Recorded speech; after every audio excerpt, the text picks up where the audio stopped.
Voilà. Batata ba mama problème susu na yeli kaka pona problème ya yaya kuyalu.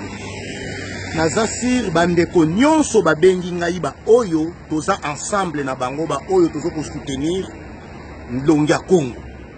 Babengi ngai mingi e bato ebele babengi ngai ba oyo pe balobi ke non problème wana kolobela yango susu te bandeko na ngai naza sir na landaki bino e na yokaki.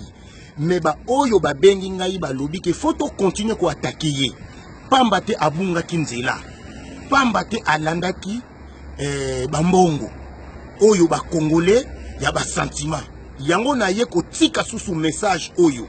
Bandeko na biso ya ba Congo na ba congolais ensemble. To tika nanu ba sentiment. To tika makambo wana. Ndongi ya Congo azobunda pona congolais nyonso na biso ba Congo ensemble. Donc aza leader ya ba Congo. Ndongi ya Congo amipesi azobundela famille na yete, azobundela bana na yete, akomi porté disparu pona biso. Ba yaya kuyalu, ba finga Ndongi ya Congo, ba loba ba n'importe quoi, ba mama wana. Donc to yete poto finga ye, mais to ye poto lakisa ye. Aye bake biso ba Congo oyo azoko mona tout à fait ngai naza mu Congo ya sentimate. Naza mu Congo oyo nazoko lobela Ndongi ya Congo, oyo akoluka Ndongi ya Congo, akokuta ngai na nzela na ye. Et akokuta biso na banzela na bango. Yango yaya kuyalu, to pesio susu mise en garde. Kozwa kasusu ba madame kasavubu te, ozwa kabango na ba mouvement, ozwa kasoki ba Congo mususu, ozwa ba Congo soki ba nani, oya na bango kuna na zikwa, olobela makambu, oyo biso to loba déjà, et to wutaki Bruxelles. Que photo couronné, papa kasavubu comme héros national. Et koleka le 4 janvier. Et kozala le 4 biso to tchaki yango samedi. Ezalaki biso to zwaki maloba wana kuna. Ale yaya kuyalu to yebite ba idéologie wana soko zuli yango wapi. O finga Ndongi ya Congo. O kenda pa ba Moïse Katumbe. Et pa ba Francis Kalombo. Ba oyo bazoko lukisa Ndongi ya Congo. Yo yebike Francis Kalombo. Ye mutu alakisaka Moïse Katumbe lingala. Ye mutu azo lakisa idéologie nyonso. Oya biso ba Congolais et pa ya ba Moïse Katumbe. Ba Moïse Katumbe ba finga Ndongi ya Congo. Ba Félix Tshisekedi azoko benga bundu ya Congo eza secte. Aye bakateke bundu ya Congo eza religion ya biso ya ba peuple noir. Voilà. Donc il y a kuyalu mise en garde lisusu. Mise en garde na esprit ya bien toye ko yebisa yo ya mbala. Oyo toko mona kayo susu na zikwa te. Bandeko na biso ya ba Congo nyonso ya Bedem, ya Londres, ya Paris, ya Bruxelles, partout ya États-Unis, toye ko pesa mise en garde epai ya yaya kuyalu. A bafuwa Ndongi ya Congo, a finga Ndongi ya Congo, a loba ba n'importe quoi. Tala pasi ya Ndongi ya Congo, nani mutu azomona ngo. Ba fingi Ndongi ya Congo, ba sakaneli ye. Ale biso ndenge to telemi boye ezala yo mu Congo to yebi yo osakaneli Ndongi ya Congo okokuta biso na banzela na yo. Yango to ekotika message oyo susu lelo pa yaya kuyalu. Biso ba mususu tozo kende Paris lelo poto ke sa la manifestation oyo na ambassade ya Libye ndenge baso ko teka ba Congo ba Congolais ba peuple africain.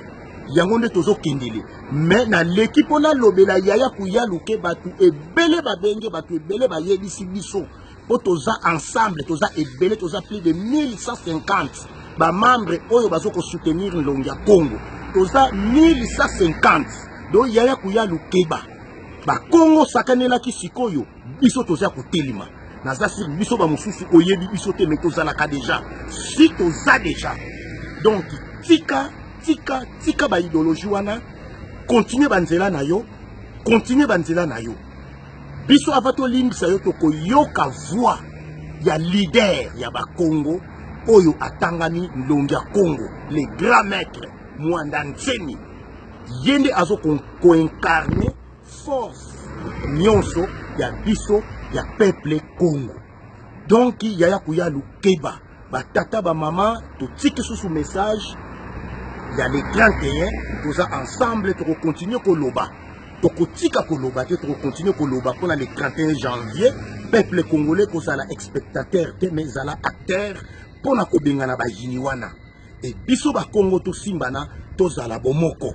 botala ndenge kana lobaka ba parti politique ebele bokota bozwa eloko te botala bambuta sitansonize 35 ans na IDPS nini azwi eloko te donc bakongo tozala ini bakongo toyokana tukala kibeni mika miambo alekela kumosi sikamina kumosi donc ibina nduti lidia kumulutela mukulu sikilikisa tozoko bima tozokende na ambassade ya Libye mais nga fona leka ndenge bambuta ndenge ba membre nyonso oyo tozoko soutenir ndonga Congo batindi ngai na pesa mise en garde botika ba sentiment ba Congo botika ba sentiment ba yaya kuyalu ba loba trop inutile kozongela makambo loba mais to pesi kaka mise en garde to mona yesu na zitwa te botika ye azala na position na ye boyebi position aye nango susu te botika ye azala na ba position na bango to ye poto lobela ye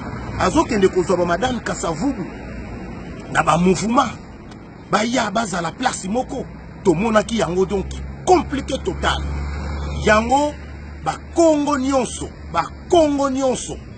ba oyo bobenga kinga na yokaki mais na zui message oyo ba membre oyo bazoko soutenir longi ya Congo toza 1150 ba Congo kaka ya ba Congo alobi foko lobela ye to lingi komona yete mantezo lo mutatekaki longi ya Congo aza mu Congo tout à fait ngai na yo baba sangwa na boyebi bayaya kuyalu bango yeyo babunga bakima balobela kasusu yango te alanda bakanyaka alanda bambongo akena ba Moïse Katumbe afinga aloba asala ba video aloba makambu kilikili yeyo lelo azongi ayeko compliqué susu makambu yango to lobi biso toza ko telima yaya kuyalu landanga na bokebi yokanga pe na bokebi talanga bien na elongi donc message oyo na tikelio sikoyo na sasi to lingi ko yoka yo susu te